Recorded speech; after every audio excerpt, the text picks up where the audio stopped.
Boa noite a todos. O nosso grupo vai falar a respeito do orçamento flexível.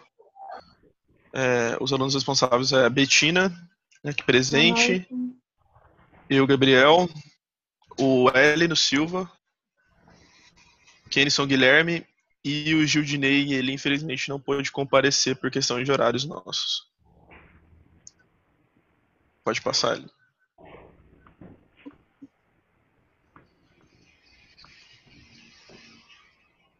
Os conceitos e as características do orçamento flexível.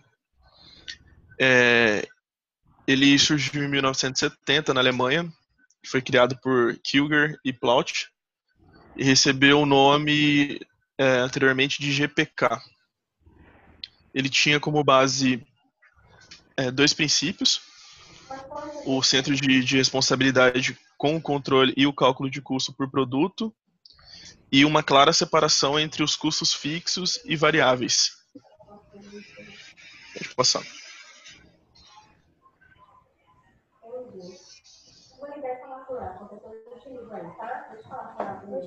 Pode. A gente cita como exemplo aqui, ele é basicamente o contrário de um orçamento estático, que é feito e permanece inalterado durante o período do exercício. O orçamento flexível, ele é um pouco mais sofisticado e útil nessa parte. E um ponto de grande relevância do orçamento flexível é a segregação de custos ou despesas entre fixas e variáveis. Então, assim, ele possui basicamente duas grandes diferenças no quesito de orçamento empresarial. E a primeira delas é o fato de não limitar a projeção a um único nível de atividade, e sim por um grande leque de atividades. E a segunda grande diferença se dá pelo fato de que os resultados atuais não são comparados com os custos no nível de atividade do orçamento original. Ou seja, os custos incorridos são comparados com os necessários para esse nível de atividade. Então, assim, resumidamente falando, ele nada mais é que um orçamento que se ajusta às mudanças no volume de atividade, calculando diferentes níveis de gastos para os custos variáveis, dependendo das mudanças que podem ocorrer com a renda real. Com isso, ele se torna um conjunto de orçamentos que é capaz de ser ajustado a qualquer nível de atividade. E a sua base é praticamente uma distinção entre custos fixos e variáveis. Enquanto os variáveis seguem o volume de atividade, os fixos são tratados de forma tradicional. Pode estar passando ali. As etapas de elaboração e a proposta de desenvolvimento do orçamento. Para que ele seja implementado, primeiramente, se necessita de um bom sistema de custeio, né? Para estar separando bem o que vai ser utilizado. Como os custos fixos não variam com as flutuações das atividades de curto prazo, pode-se observar que o orçamento flexível será realmente composto de duas partes. Pode passar. A primeira parte é um orçamento fixo, que é composto por custos fixos, e o componente fixo de custos semi-variáveis. Já a segunda parte é um orçamento flexível que consiste apenas em custos variáveis. Mais especificamente falando dessa elaboração, em 1997, Horgren, Foster e Datar, eles criaram um método baseado em 5 etapas. E essas etapas a gente pode colocá-las da seguinte maneira: a primeira delas é a determinação do preço orçado unitário de venda, dos custos variáveis orçados por unidade e dos custos fixos. A segunda etapa é a determinação da quantidade real de medidas de receita. A terceira etapa, determinação do orçamento flexível da receita com base na receita unitária orçada e no número real de medidas da receita. A quarta parte, determinação da quantidade real das medidas da receita. E a última etapa é a elaboração do orçamento flexível de custos, baseados nos custos variáveis unitários orçados, custos fixos e quantidade real das medidas de custo. Pode seguir, Ellen.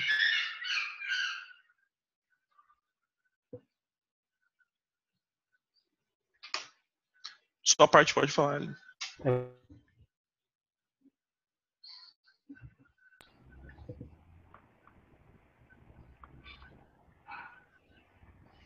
Boa noite. Eu vou falar sobre as modalidades de rateio dos custos indiretos. É, os custos indiretos são aqueles que não podem ser atribuídos diretamente ao produto. No caso, você não consegue quantificar quanto foi gasto para produzir uma unidade do seu produto que é vendido. Então, para que se tenha uma base do que está sendo gasto, do quanto vai ser necessário de orçamento para produzir uma unidade, com relação aos custos indiretos, é necessário que se faça um rateio desses custos.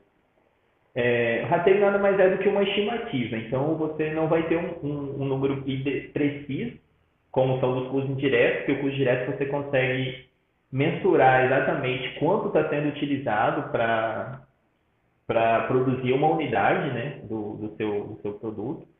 E então é algo mais preciso. Já nos indiretos, nos custos indiretos, não. Você vai ratear para dividir de uma forma proporcional para que você tenha uma base, uma noção do quanto está sendo investido indiretamente para a venda desse produto. É, então, assim, deixa eu voltar aqui. É, como exemplos de custos indiretos, nós podemos. é, São vários, mas o principal é a energia elétrica da empresa, porque ela vai servir para toda a empresa, tanto para a parte de produção quanto para a parte administrativa, para o setor de vendas. Os materiais de escritório, os prestadores de serviços terceirizados, como vigilância, recepcionista, pessoal da limpeza. Esses custos não podem ser atribuídos diretamente ao produto.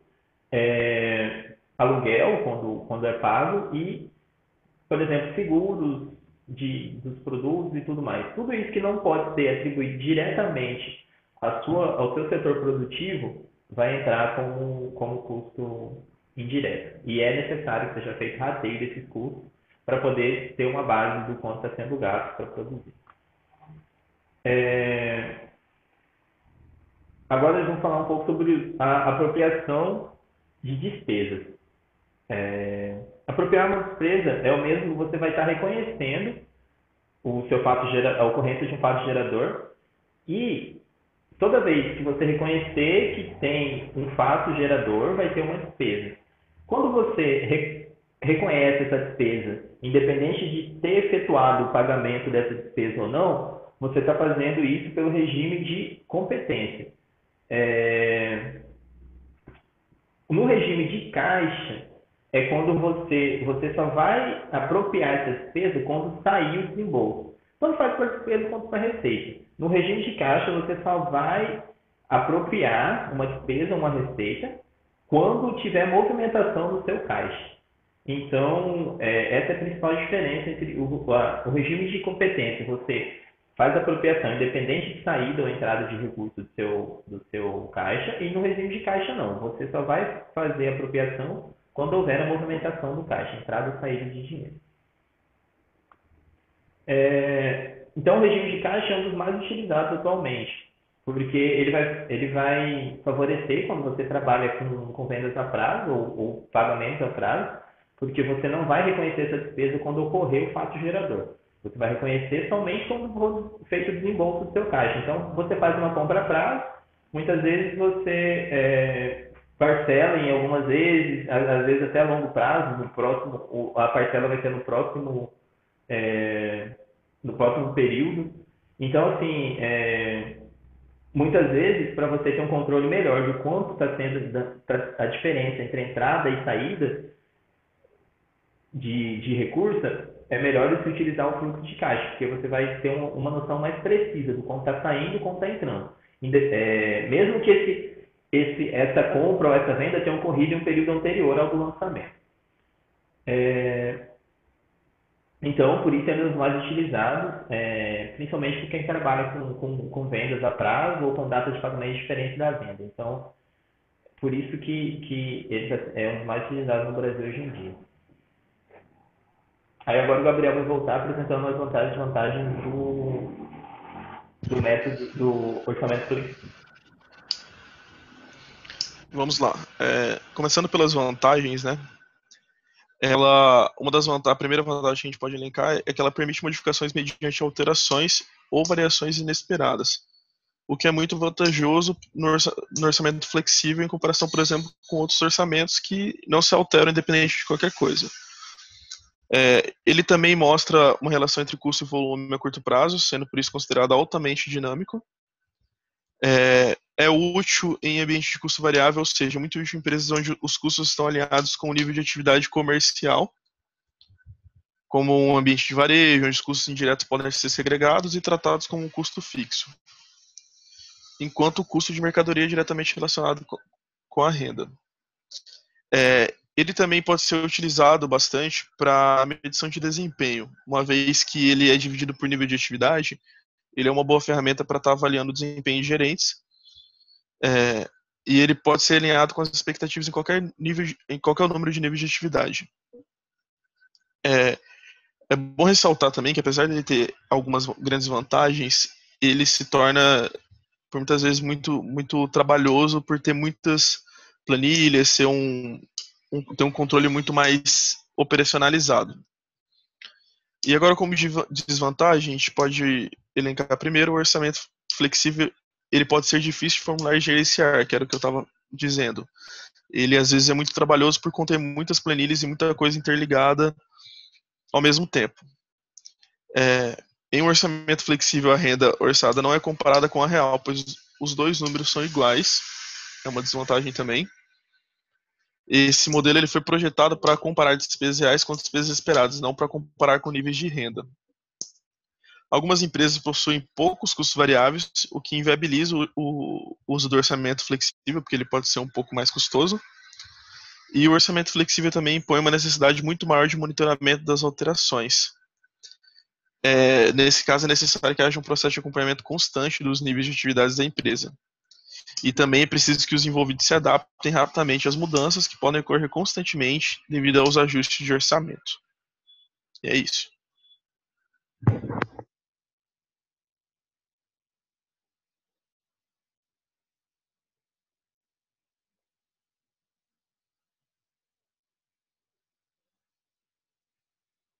Basicamente, vai apresentar algumas questões de concurso que tiveram como assunto o orçamento flexível.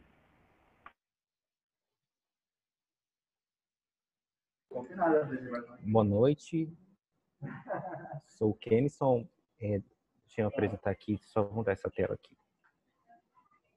Aqui a primeira questão, a gente tem uma questão do ano de 2012, a banca era Sens Garril, o cargo de administração. Vamos ler lá. O orçamento é um instrumento relevante de acompanhamento de desempenho da organização. Tendo em vista essa definição, verifique-se que o orçamento flexível consiste primordialmente no alternativas: A. Ajuste dos seus valores originais pela inflação do período. B. Construção das peças orçamentárias a partir de um único nível de atividade. C. Elaboração de orçamento estático, cujos valores são calculados com base na consideração de dados pessimistas e otimistas. D. Estruturação de um conjunto de orçamentos que se pode ajustar a diferentes níveis de atividades, como, por exemplo, a variação do volume de vendas.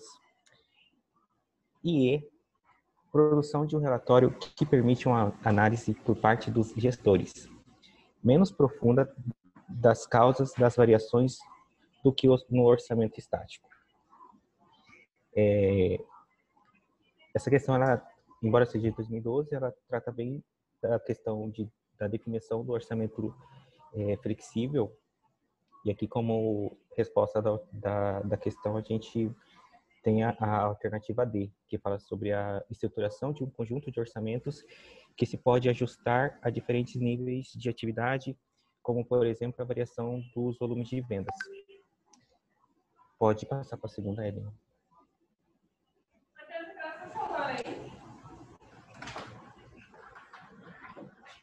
Tá, a segunda questão é de um concurso público da banca Instituto OACP. O órgão é a Casan, que é de Santa Catarina. E o cargo era para economista.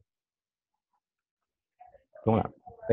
O processo de elaboração e implantação do orçamento, historicamente, é alvo de críticas e elogios por parte de diversas empresas e estudiosos da área, o que, de acordo com Lunck 2009, suscitou, com o passar do tempo, a adaptação do processo orçamentário de forma a acompanhar as tendências das modernas teorias de gestão.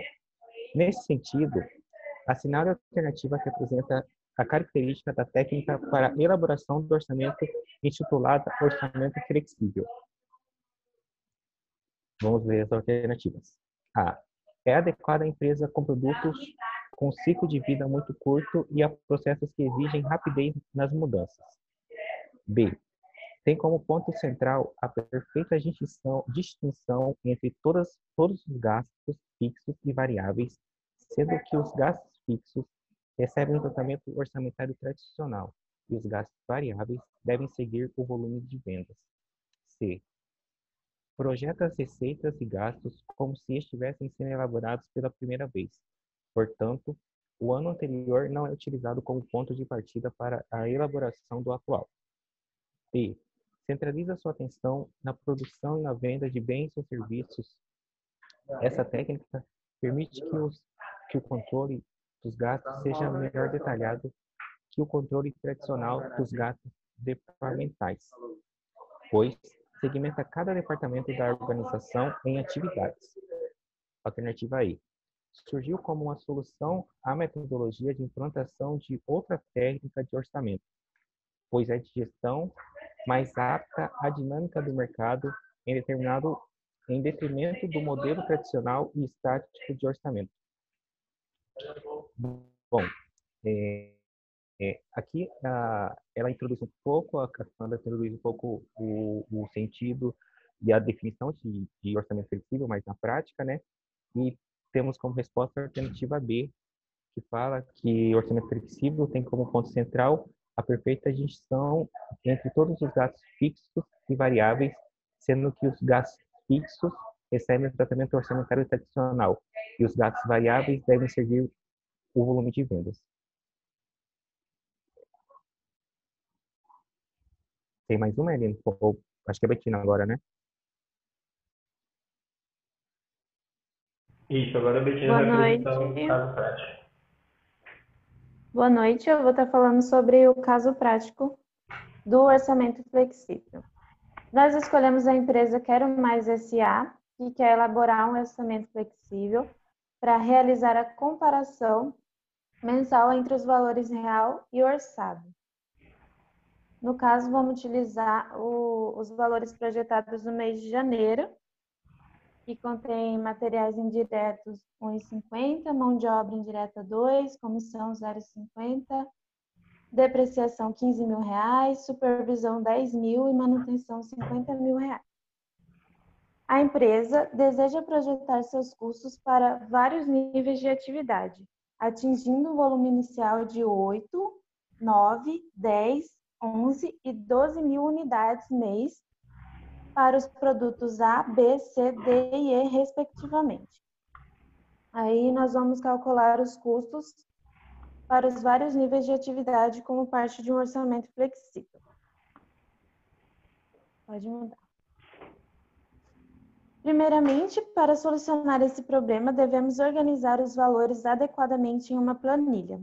Os custos variáveis são obtidos com base na multiplicação dos custos variáveis unitários e a multiplicação dos respectivos produtos. Para atender à metodologia do orçamento flexível, deveremos calcular os custos fixos utilizando um método mais adequado para a alocação desses custos. Nesse caso prático, utilizaremos a alocação com base no volume produzido ou vendido projetado para o mês de janeiro. Pode mudar. Aqui está a planilha, né? De como os custos podem ser alocados do produto A, B, C, D e E e o total. Pode mudar.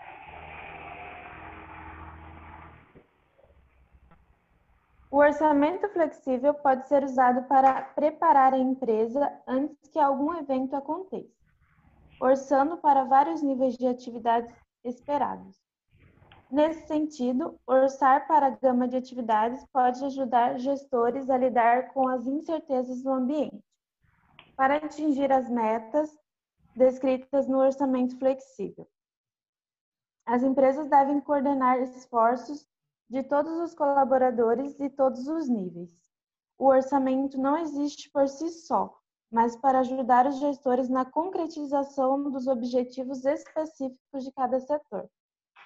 A flexibilização faz dobrar a responsabilidade de todos sobre a decisão de mudanças no orçamento, gerando um maior comprometimento de todos os envolvidos. Com o monitoramento das medidas através de períodos subsequentes, o desvio entre o orçamento flexível previsto e o realizado vai se tornando cada vez menor. O orçamento também é um processo de aprendizagem contínuo. Essa melhoria também pode ocorrer por benchmark, comparando operações, produtos, processos ou atividades com outras empresas que possuem práticas semelhantes e níveis de desempenho melhores. Pode mudar.